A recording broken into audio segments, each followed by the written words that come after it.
也若有一个原本伫新竹市某一间病院做医生姓纪的医师，伊伫2012年利用检查时，甲一对母仔囝性骚扰骗赎，去年底互判刑判7个月，缓刑2年。也毋过呢，并无甲伊的医生牌吊销。即马就有人亚讲，伊是走去中立一间病院做医生啊，提醒民众着爱细致。这个消息真见光了后，这个医生已经家己离职。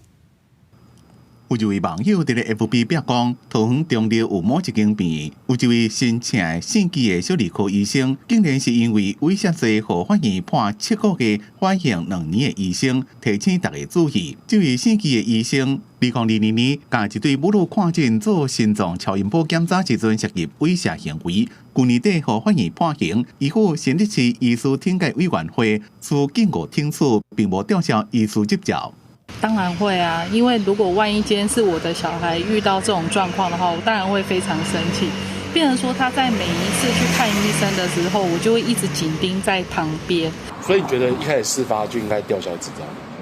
确认就算是和解也应该要吊销。通知卫生局讲，这位姓纪的医师发生性骚扰事件了，和新竹市病院听解委员会听取，也过无吊销医师执照。 通知某一间病院请这位医师，是因为法律保障人民工作权的精神，今年4月提供就业的机会，而且病院典型观察医师的工作情形。今日医院也向本局表示，该医师于今日自请离职。那这方面，卫生局也尊重医院的用人权利，而本局也请医院应该保障就医的民众相关的权利，要安排后续已经预约的民众妥善的医疗照护。 病院讲，因为小儿科的医生正欠人，并依法请这位姓纪的医师提供就业机会。对于进前伫咧其他病院所牵涉的事件，并尊重专业的判断，无权利干涉，也会继续用诚信、专业加负责任的态度，提供病人安心的医疗照顾。公司新闻综合报道。